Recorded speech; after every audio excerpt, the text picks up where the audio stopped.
Hi friends, welcome to my channel super recipes. ఈరోజు మన super recipe ఏంటి అంటే మునగాకు పెసరపప్పు. మునగాకులో చాలా పోషక విలువలు ఉంటాయండి. మెయిన్గా ఈ మునగాకులో మెగ్నీషియం, కాల్షియం, ఫాస్ఫరస్, జింక్ ఇంకా ఐరన్ ఉంటుంది. అధిక రక్తపోటు సమస్యతో బాధపడే వాళ్ళు నిత్యం మునగాకుని వారు తీసుకునే ఆహారంలో తీసుకుంటే చాలా ఉపయోగకరంగా ఉంటుంది. ఈ మునగాకుని పొడిగా చేసుకుని అన్నంలో కానీ, ఇడ్లీలో కానీ, దోశలో కానీ తీసుకోవచ్చండి.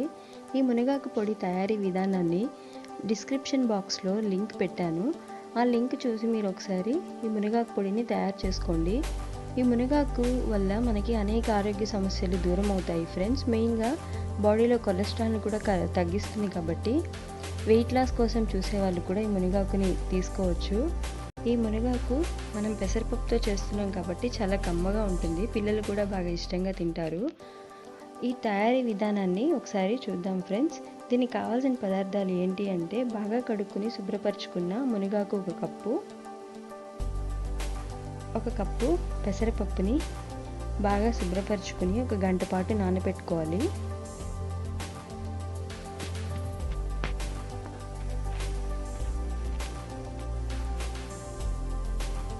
ఆవాలు 1 స్పూన్, జీలకర్ర 1 స్పూన్, ఎండుమిరపకాయలు 3 లేదా 4, వెల్లుల్లి రెబ్బలు, 1 స్పూన్ పచ్చిశనగపప్పు, 1 స్పూన్ మినప్పప్పు, సన్నగా తరిగిన ఉల్లిపాయ ముక్కలు, ఇంకా కరివేపాకు. ముందుగా ఒక బాండిల్ పెట్టుకుని అది వేడెక్కాక 2 నుంచి 3 స్పూన్ల నూనె వేసుకుని అది వేడెక్కాక పోపు దినుసులు వేసుకోవాలి. ముందుగా నూనె వేడెక్కాక పచ్చిశనగపప్పు ఇంకా మినప్పప్పు వేసి బాగా వేయించుకోవాలి.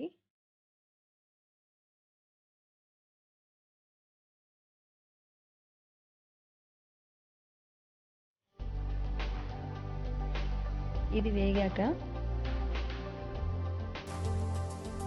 జీలకర్ర ఇంకా ఉల్లిపాయ ముక్కలు కూడా వేసి బాగా వేయించుకోవాలి.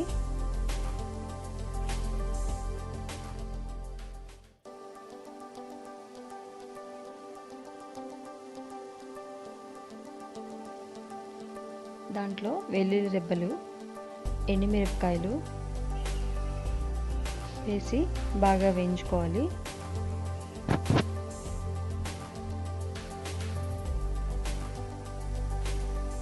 కరివేపాకు కూడా వేసి బాగా వేయించుకోవాలి ఫ్రెండ్స్.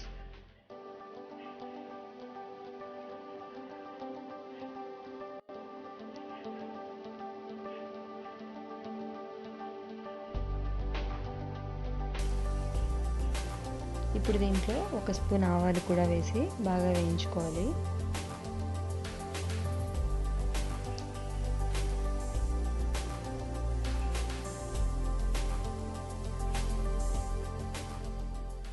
ఇప్పుడు బాగా వేగిపోయింది. దీంట్లో మనం కడిగి శుభ్రపరచుకున్న మునగాకు వేసి ఒక 5 నుంచి 10 నిమిషాల పాటు బాగా వేయించుకోవాలి ఫ్రెండ్స్.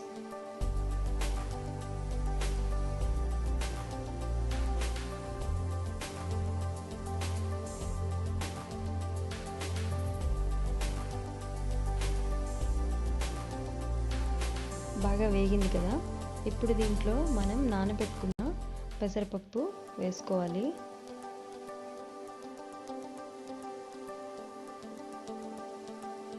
పెసరపప్పు కూడా వేసి బాగా ఒక 5 నుంచి 10 నిమిషాల పాటు వేయించుకోవాలి. మనకి పెసరపప్పు ఎంత వేగితే అంత పప్పు టేస్టీగా ఉంటుంది ఫ్రెండ్స్. ఇప్పుడు వేగింది కదా. మనం ఈ పప్పు ఇంకా మునగాకు ఉడికేందుకు సరిపడగా నీళ్లు పోసుకోవాలి.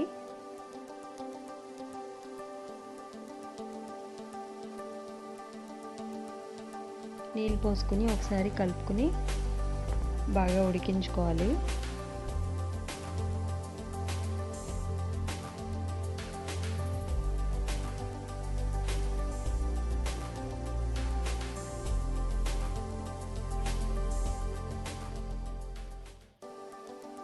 ఇప్పుడు ఇది సగం ఉడికింది ఫ్రెండ్స్, చూస్తున్నారు కదా, పప్పు ఇంకా మునగాకు బాగా ఉడికింది. ఇప్పుడు దీంట్లో మనం తగినంత సాల్ట్ కానీ ఉప్పు కానీ వేసుకోవాలి.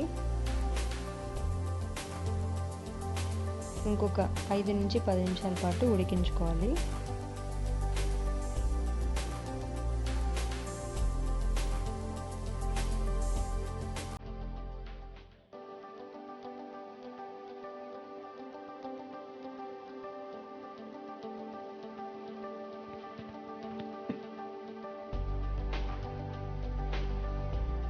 అంతే ఫ్రెండ్స్, పప్పు బాగా ఉడికిపోయింది. సో ఇంకా మనం స్టవ్ ఆఫ్ చేసుకోవచ్చు. అంతే, ఎంతో టేస్టీగా ఉండే మునగాకు పెసరపప్పు రెడీ ఫ్రెండ్స్. ఇది మనం చపాతీతో కానీ అన్నంతో కానీ తీసుకోవచ్చు. ఈ వీడియో కనుక మీకు నచ్చినట్లయితే నా వీడియోని లైక్ చేయండి, ఇంకా మా ఛానల్ని సబ్స్క్రైబ్ చేయండి ఫ్రెండ్స్. Thank you.